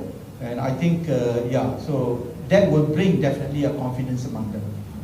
So I think very important point noted that because agencies are authorized to collect the deposits, right, the earnest deposit, and therefore the agencies allow the rents, also who are conducting the business, to collect the earnest deposit, but of course always to be placed in the client's account.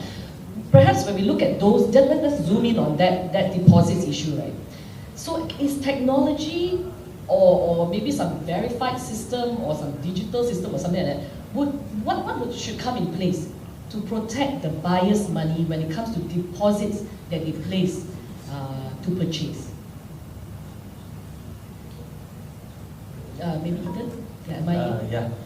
I think echo to what Tuan Haji said. So very important. The public actually need to know who to deal with. Yeah, we have been seeing in the media reporting that they actually fall into victims to be from a scammer. Yeah, especially they say they told them you have to pay some under table money to get this house or whatever. All these are actually not right. Yeah, they actually deal with the wrong persons. And because I'm sitting in the EIPC committee, the board, so together with also Tuan Haji Siak, then the EIPC, I think they are coming up with something that campaign next year, whereby the public can scan the code and verify the agents that or whatever practitioners that have been dealing with them. So they need to verify the identity and background. So with the valid tags or something like that. So technology it helps in this way, whereby they can still send a code and then link to the board website, and then they can search the information. I think very important that the public being educated to deal with the right persons. Yeah, this one thing.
Okay, thank you for that. Okay, so our last segment we'll talk about professionalism and public trust, because I think no matter how many times you want to educate the consumers, are never enough education. I think I always feel.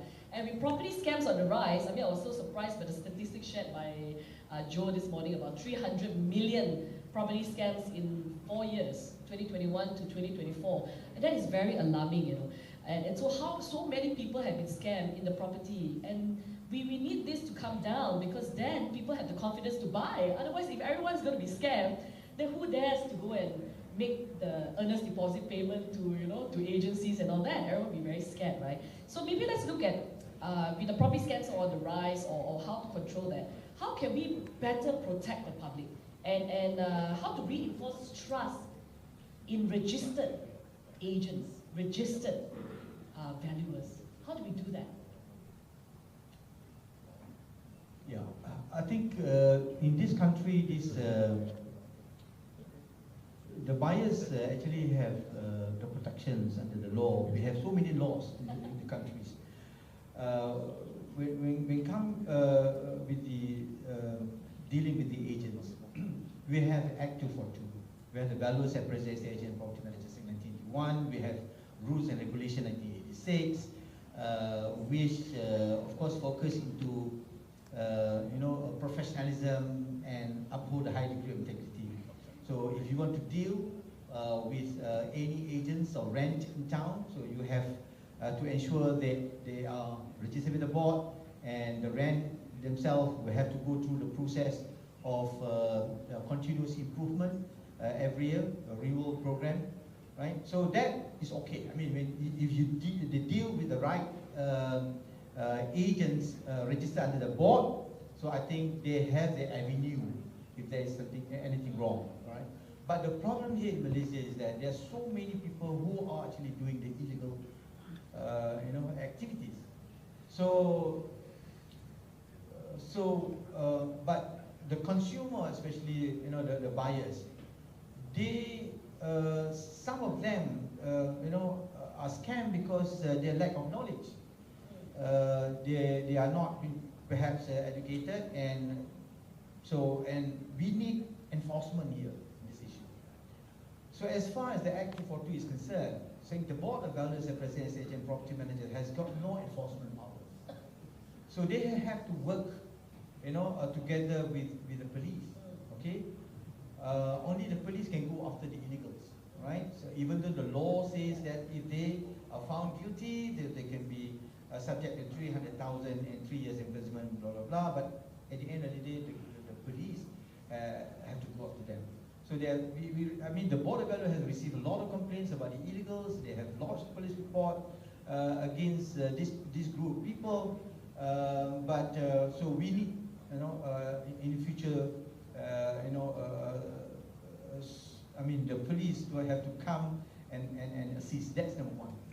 Number two, I think the issue here is,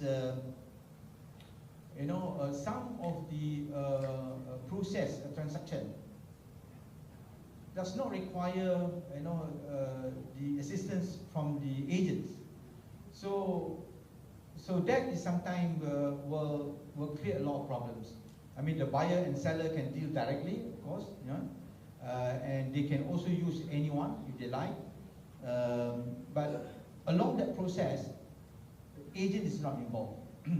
So, in my opinion, I think agents plays a very important role here to protect, the buyers or the sellers, right, under the law. So I think moving forward, if we can perhaps improve, the participation of agents in the land deals or any property deals, that would be better to help the market. Okay, I want to pick up from what Tuan Haji has said. Maybe MIA can. Recently there's some, verifying who the person you're dealing with on the board and all that by scanning the QR code and all that links them. But there have been some scammers recently who have impersonated real estate negotiators. They take the profile, the photograph, they create an alternate phone number, put the profile profile picture of the rent and then use that alternate account to scam tenants, especially tenants, mainly tenancies, not so much resale. How rampant is this, and how is what is the steps towards protecting the tenancy market against these situations? Yeah, I think we receive quite a number of complaints about this. In fact, someone sitting down there also, I think the agency also affected. I think impersonations by scammers a lot. And from the unofficial sources, we found that these demos, they based in overseas, okay, and they use our eSIM, whatever, and then they actually use a number and impersonate the local registered agent or negotiator. And of course, I think some of the party actually try to deal with the police department. The police department said it's a bit hard to reach out to them because they're based overseas. And secondly, I think from some point of view, I think from the board also, I think they basically, the number that registered with the negotiator, yeah, is also stated there. So the product also might need to verify the number, whether it's actually coming from this person or not. I think that could be one of the way to tackle at the moment. So that means the consumer, the public out there need to know, they not just have to verify the face of the person, the name of the person, but also the phone number. Because the scammers are using your face and your name, but they're using a different number. So I think the public needs to be well aware that 3 elements need to be in place for that to happen. Is there any other comments from Sylvia Subra and Sylvia Faizi on this? I think I just want to add one more thing. You see, the profession of real estate in Malaysia is protected by the act of law, right? Act of parliament, right? So the public can have full confidence in this because these professions are regulated by the board, which is empowered by Act of Parliament, right? So you have a solid backing here, unlike other countries. So you have to always sort the legal avenue. Whenever you want to deal in real estate transactions, you go to the legal way of doing this, where we have registered real estate agents in this country, right? I think so long you go in this in this line, I think you are protected all the way. You know, you don't have to worry about your money, earnest money, anything, because whatever it is, there is the board end of the day to safeguard, you know, whatever that the money you paid or even your transactions. You know. So public must must be aware of this existence of this law, which is empowered by the parliament. So estate agent cannot act on their own. They're not under no regulation. They're actually, estate agency is very regulated profession under the Act of Parliament, under the Ministry of Finance of Malaysia. Yes. Yeah, it's been well pointed out. We have all the laws in place. What is lacking is actually enforcement as well as awareness. I think the estate agency, the valuation professions are not well recognized by the public. And what is more worrying when you talk about all these scammers and so on, not all these illegal practices are practiced by scammers, by criminals, but some of them are by average people. People like you and me, because Malaysians being Malaysians, they are all business minded. They like to make money all the time, right? And they always ask, what's the percentage for me? So, even, to the extent that some other professionals are encroaching into our profession. Now, I don't want to say more about this, but this is the reality. So, it's not just looking at those criminals only. But we have to realize and admit that there are other issues also. Yeah, beyond just that, right? Okay, maybe we'll just take 1 or 2 questions. There are any questions from the floor for the panel before we wrap up the session for today? Is there any questions anybody want to raise to any one of our panels this morning? Any questions at all? Anyone? No questions, I'll carry on with my... Okay, so there are no questions. Is there... Oh, yes, please. I think the mic. The mic. Someone needs to hand the mic. Yes. Okay. Thank you, I Ching. I just thought since there's no other questions, I thought, I I think it'll be quite appropriate, since everybody that we have on stage is at least the head of something. You have Samir Kaiser, with the head of RSIM, the MIEA, PEPS, PEHAM. So my question goes back to the industry and the whole ecosystem. I think I've talked a little bit about how vast the whole real estate ecosystem is. So I wanted to get your opinion, all of your opinions. What does it take to align everybody and every stakeholder in this ecosystem to really bring back confidence within the real estate sector? I think you guys have the authority, you guys have the reputation, and I think I'll be interested to really know what your thoughts are on this. Well, can I answer? Okay. So, in my opinion, I think to realign everyone, and to bring the market confidence, especially to our important stakeholders, which is sellers or buyers, we need to be transparent and more efficient. In order to do this, so I think digitalization is the way forward. So all agencies, I think we need to embark into this digitizing all the process, right? If everyone can use the same system, which we can track and trace, okay, the process, then we can bring everyone to appreciate, and this definitely, I think, will improve, okay, the public confidence, will improve the process, make it more faster, and safe, right? So, and protect not only the interests of seller and buyers, but also the interests of agency as well, right? And also this data is important to the government, to make up with the policy, right? Of course, people who purchase through a primary market, so they have Schedule H, okay, under the the Act 118. But the secondary market that we are talking today, right, where we don't have actually the laws, from the KPKT to regulate, okay, the industry as a whole.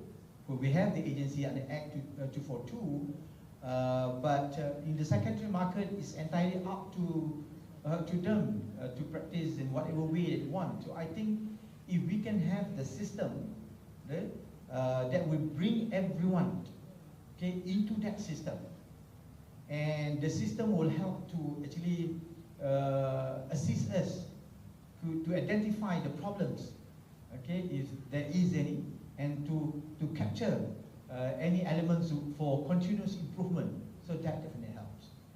I think, and as we know that the agent is one of the reporting institutions under AMLA, so we need to also help the country to fight against this terrorism and also illegal activities, right? And these people actually use Malaysia as a base to actually clean up the money. So the agent's duty is becoming more and more important. And to do this, so I think we need actually the transparent system, okay, to assist the agents. That will help to bring confidence among the buyers and sellers. Thank you. Any other panel? Yes. I echo to Haji's view. Transparency of data is the key. We have an APIC, National Property Information Center, where we have got all the data, and if this information can be channeled or digitized, where we can have a center, I mean, with all these correct informations, right? I can tell you, even for example, we have what's that? Sales, sales of developers, sales price, which is different from the actual price. after the rebate, and these are the mismatch there. So you don't have that transparency in the sector. So like what we said just now, the AMLA information, is there all these informations are channeled properly, the correct information? So it has to be in a way that we can have this pool of this information. If we can get the correct information, I think then the transparency in this ecosystem, it really helps the industry. I think we have to find a way to add up to this system. Okay. Anyone?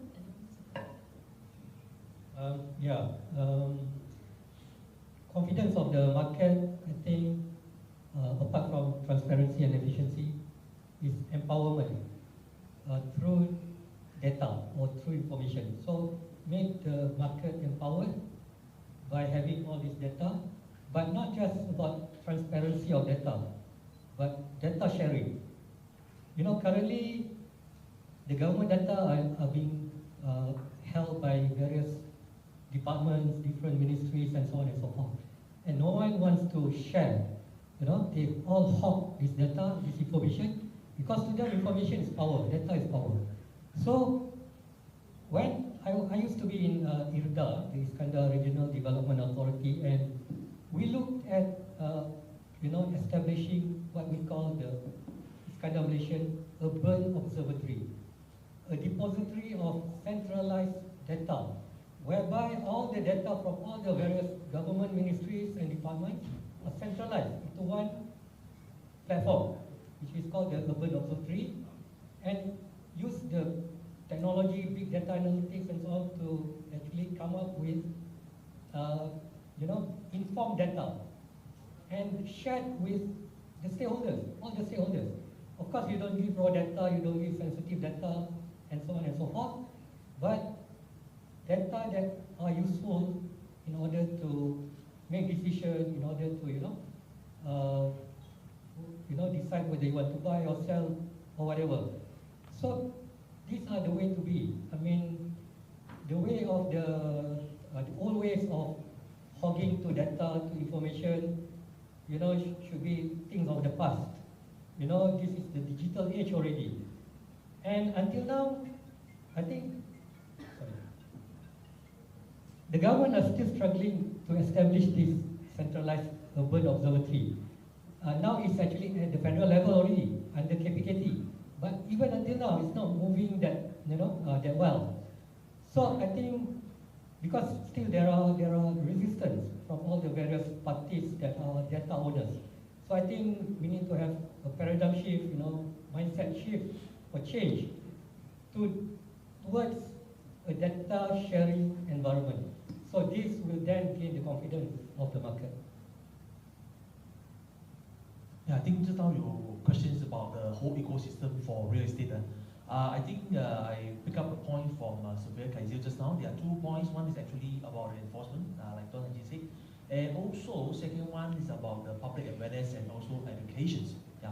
And then third one come into place, I think the technology, being very important role. We've been talking about AI, big data, blockchain, for this while. And then what is the role of technology going to bring to us? Also, technology, from my point of view, I think very important to increase the transparency. Like some of the data, translated data and all these things, the transparency, like some certain countries, they actually data available to the public. All right. So, and then secondly, of course, this is also one of my wish lists, whereby one day the substitute transaction, whatever. So whoever transacted by someone, the middle person, whatever, it should be from a registered person. The system should be able to capture this also. Yeah. So, but this I think will take some time to go on, because the legal framework and all these things will involve a lot of complications. Okay, thank you to the panel. I think I would like to attempt to answer that question as well. I mean, I'm not on the panel, but I feel that there's 2 things only I was thinking about. One thing is possibly a centralized system where all earners' deposits are collected. That means there's only one platform, one place where every buyer and tenant puts their deposit in. Some safe house, I'm not sure the mechanism, but some safe house. Second thing is standardized forms. every agency now uses a different agreement to purchase, a different appointment letter. Why can't we just have one that the entire industry uses? One that we can all agree on what it should be, right? Rather than, like Tuan Haji was saying, everyone practices it differently. So I think if we control these two things, I think we can control the way the ecosystem runs. That's my personal point of view. Okay, so just to wrap things up, right? In closing, we just do a quick round, right? So if you have to describe your hope for Malaysia for the year 2026, the industry moving into 2026, in just 3 words, because we need to wrap up, 3 words, okay, not 3 lines, what would it be?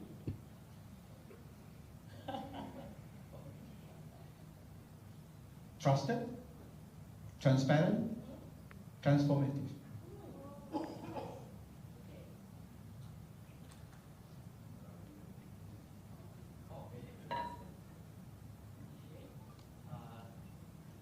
For me, sustainable, resilient, and trusted. Only 3, not 4? 3 words. Turn up the volume. Turn up the volume. Okay, transparency, efficiency, and inclusivity. Inclusivity. Confidence, Confidence. compliance, and connectivity. Okay, very well said. So Budget 2026 definitely gives us the policy push, but it's of course up to the industry professionals to make it work. By combining the incentives with good practice and digital transparency, as everyone has mentioned, we can create a market that's safer for buyers, faster for deals, and stronger for agencies. Let's give our panel a big round of applause. Okay, thank you very much.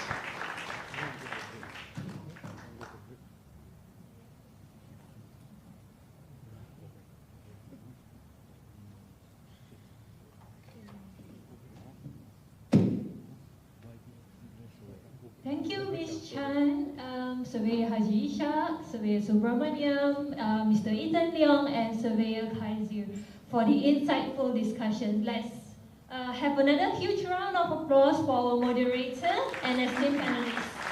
Thank you.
Thank you, everyone. You may be seated now.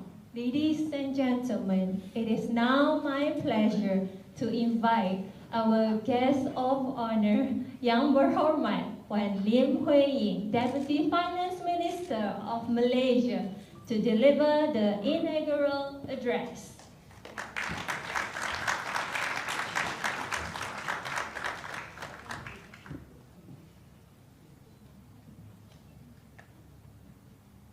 Thank you to our Master of Ceremony. First of all, before I start, I would like to extend my apology for changing the time of my arrival. So I have to be in Parliament to answer questions this morning. Anyway, Mr.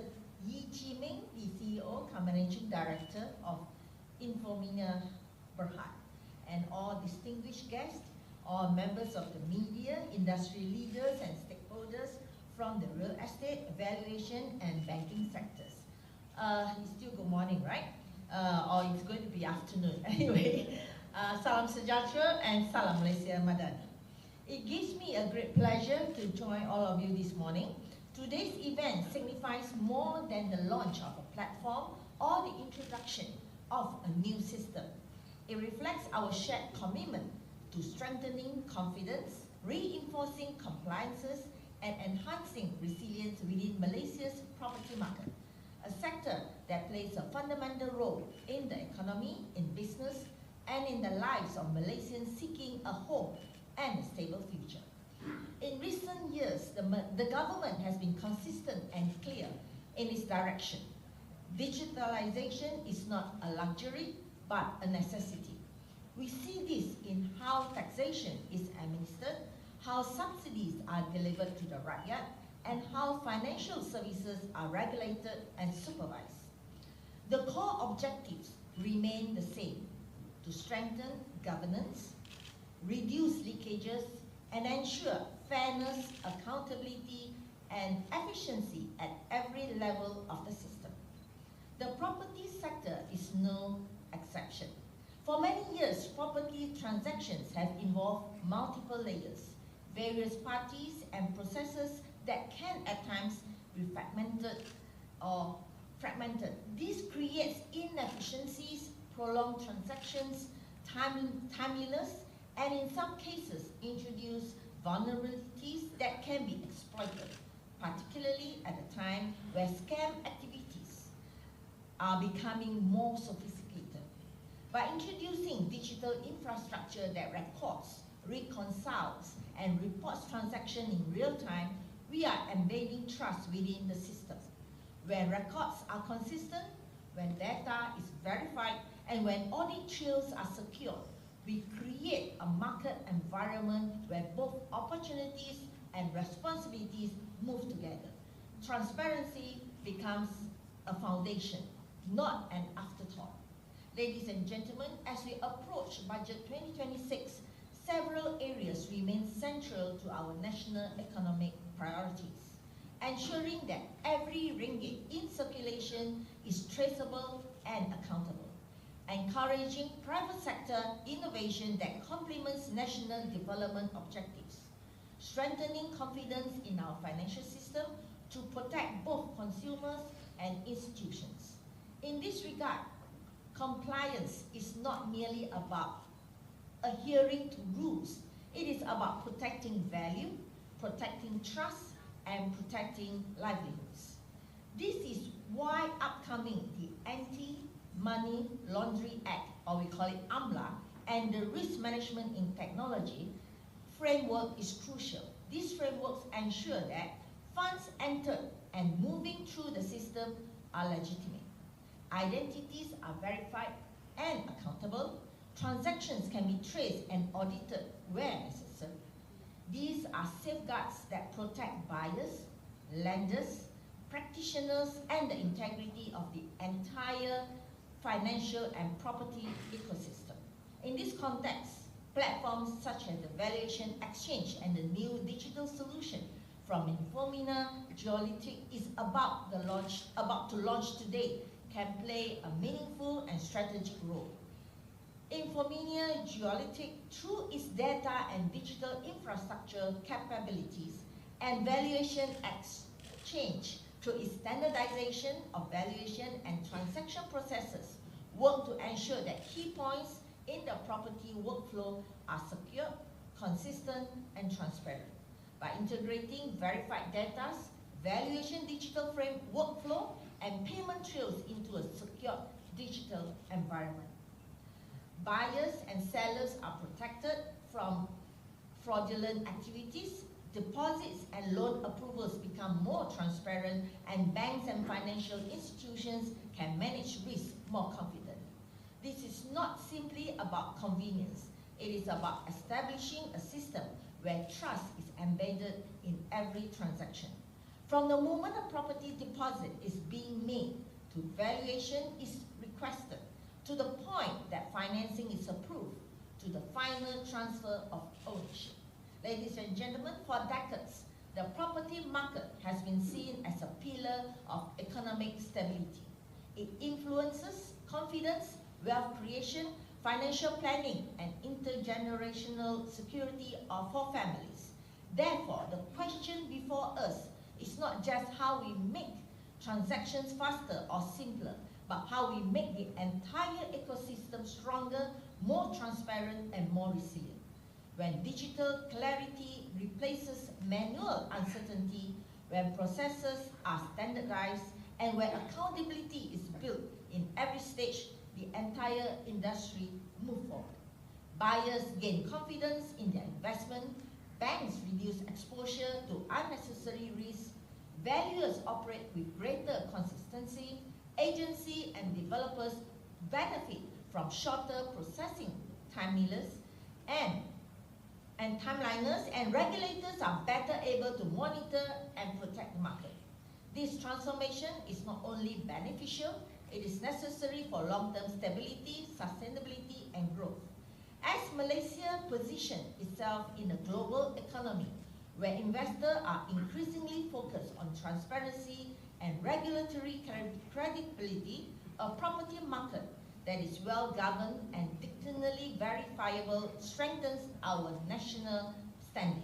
It reinforces Malaysia as a country where financial flows are accountable, where institutions are trusted, and where economic opportunities is built on a foundation of integrity.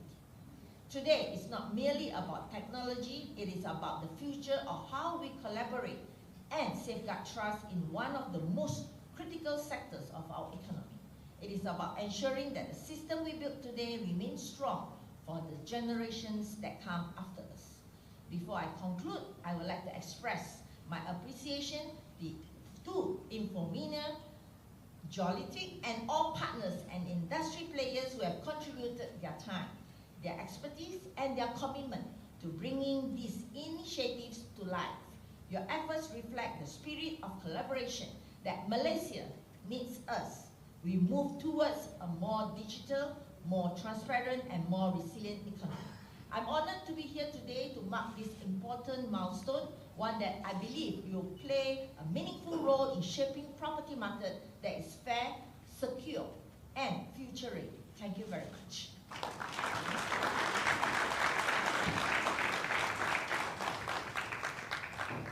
Thank you, YB, for the speech. We will be honored if you remain on stage for the official launch of PaymentXchange.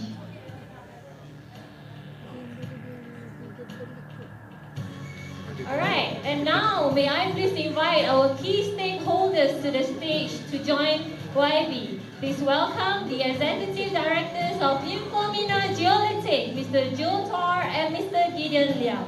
CEO cum Managing Director of Infomina Berhad, Mr. Yi Chi Meng, as well as CFO of Infomina Berhad, Mr. Eddie Tu.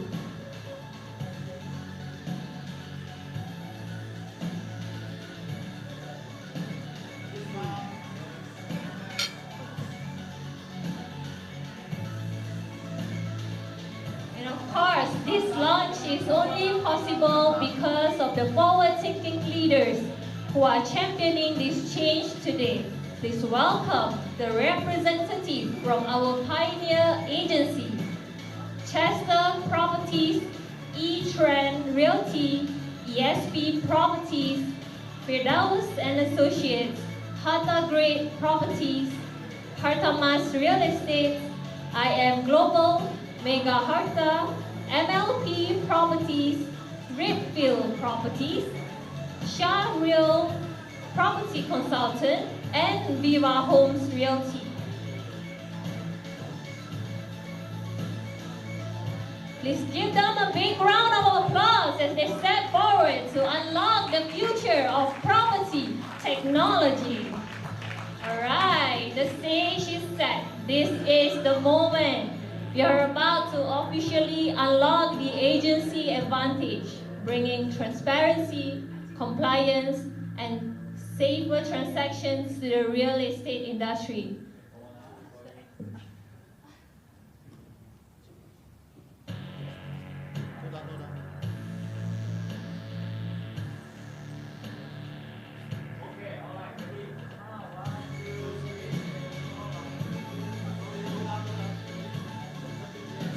Alright, I now invite our guests of honor and all key stakeholders to place your hands on the screen.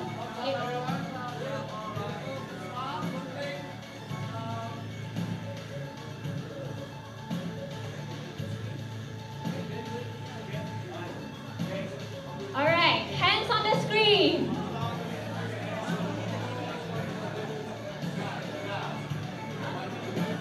And please look to the front as our photographer is ready to take the photos.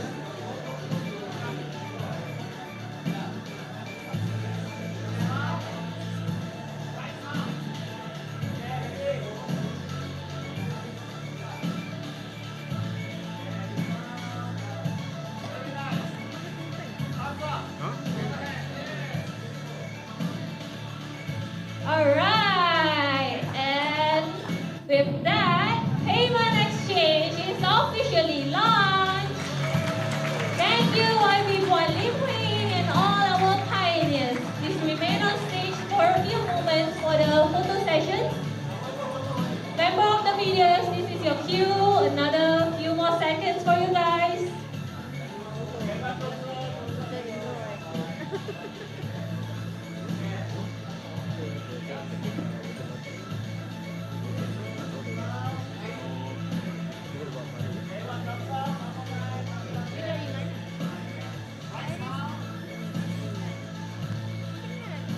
Alright.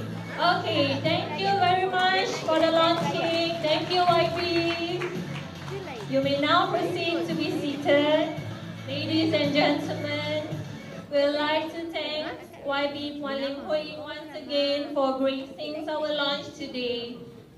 As she departs, let's send her off with our warmest appreciations and big round of applause. Alright, so it seems like...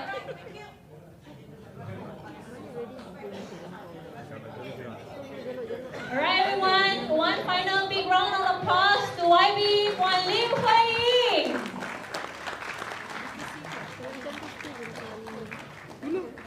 Dia dah datang.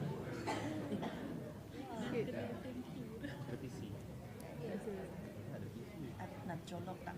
Tak ada PC, tak ada colok.